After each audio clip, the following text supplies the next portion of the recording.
Well, I thought we were better defensively in the second half. It's hard. Our recipe for winning typically doesn't involve 40 points in a half, typically. I mean, I don't know if many people's does, but ours certainly does not. And so we dug a hole that way and thought the guys did a good job fighting in the second half. And we cut the lead down to 2. I think we gave up an offensive rebound on that possession. We had it at 4 again after a timeout, and we gave up a layup on that one. So we had a couple of moments that were real moments that were chances for us to do something defensively and really put ourselves in a position to take the lead. And so we didn't handle those situations great, but they have a good team. They're extremely competitive. I mean, they really compete. That's a word everyone uses, but that team competes. Particularly a couple of their individuals really compete, and it's hard to describe what that means. But it's not just going out and playing against the other team, but they really competed. And I thought that was the difference in a lot of these things for loose balls, rebounds, stuff like that.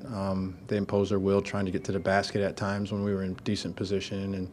But our effort was good. The guys wanted to win. We made a nice run there in the second half, just weren't able to take the lead. I think if you get in a game like that, once you take the lead, I think mentally that's a huge hurdle to overcome, and confidence starts to soar.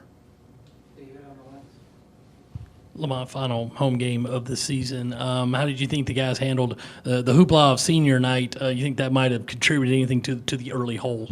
No, I don't think so. I mean, it's hard to tell what's in these guys' minds, but I don't think so. I don't think anyone was uptight. I don't think anyone felt like they had to overdo it today. Again, I'm not in their minds. Maybe somebody was thinking that they needed to try to get their career high today, but that's typically not been the makeup of these guys. But so I don't know that I'd make any correlation between those two things. But I thought they handled it well, and at some point, really quickly into the game, got completely immersed in the game itself and trying to win the game. Coach Nick was in here earlier talking about how well Georgia kind of loads up, especially in the post, and being able to kind of force you guys to shoot tough shots inside, a great shot blocking team. What do they do defensively that you think maybe gave you guys the most trouble tonight when it came to scoring in the paint? Yeah, they crowded the paint and rotated well out of it. It's just, it's harder when a team does that to play without having 4 guys at least on the floor that can make threes. It's harder. It's not impossible, that's for sure. You can get some advantages from a rebounding standpoint at times if you're strong with the ball. But it was crowded in there, and it was hard for us to make the reads and the decisions in that crowd that we needed to. But I thought we did a couple of good things of collapsing the defense and then kicking out for perimeter shots. We did that a couple of times. One by way of a post feed. We did it off of a dribble drive. I know right in front of their bench we had a kick out for a 3.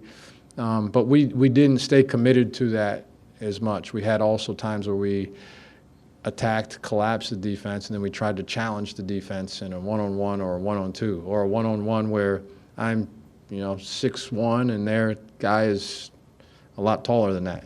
And those can be hard situations.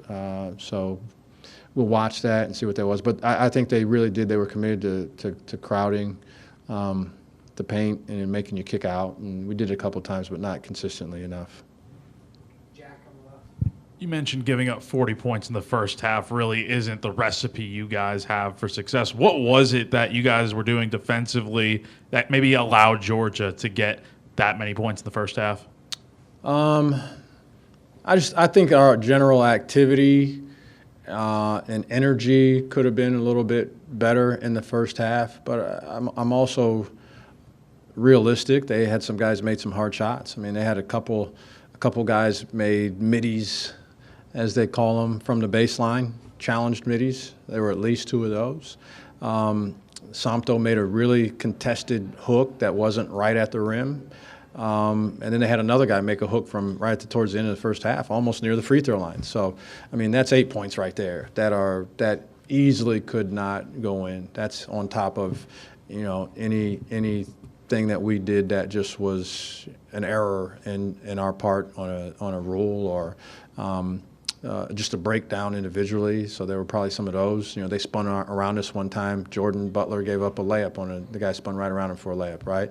Like, I'd like to have that play over. He probably doesn't finish that way. Maybe he still scores, maybe he doesn't. So I think that was a part of it. Was a small part of it was tough shot making. And then that was combined with a couple of things that we did, like I mentioned, that Jordan play. And there were probably 3 of those also in the first half. And while 3 doesn't sound like a big number, you combine that then with a couple of tough shots, and now you got 7 plays that went against you times 2 or more is at least 14 points. So. David on the left. Lamont, a couple for you. Tennessee on Saturday. Will you guys just stay there and then go to Nashville, or will you come back here in between? I don't think so. I think we're coming back here. I don't know what tomorrow is. I mean, I listen to Colby Arundale, and he tells me exactly what I'm doing most days.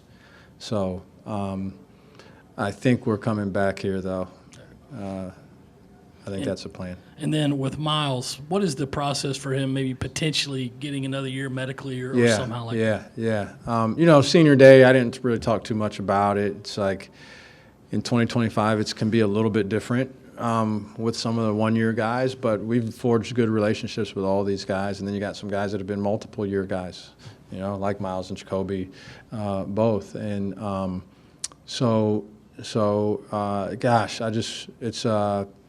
it's unfortunate how it shook out for Miles. He's such a great young man, and he's such a dedicated worker to the game of basketball. I mean, extremely dedicated to this game.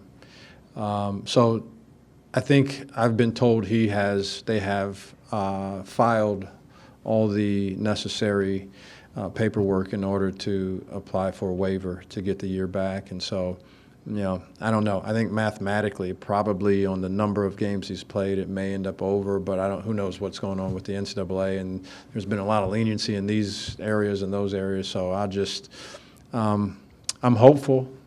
I hope it happens for a lot of reasons. He's a good player. He can help our team, but selfishly, I also like being around the guy. So I hope it happens for him, but I guess we just have to be patient and see what that process looks like. John on the right. And along those same lines, what will your conversations be like with Nick as he tries to make a decision on his future? Usually the season ends, and then we have a meeting with each player individually. They used to be, maybe a day or two. Now they'll be immediately. I mean, as soon as we get back here, we'll start doing that and just kind of trying to lay out what the foundation of next year's roster would look like, and then making some moves, transactions. It almost feels like, but making some moves after that, and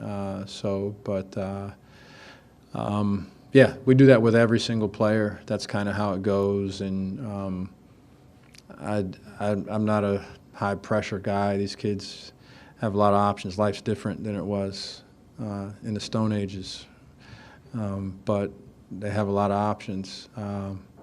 But I like Nick. I've enjoyed coaching Nick, as well as a bunch of other guys. But so we'll just have meetings like normal when the season's over, and we'll make the best decisions for everyone involved.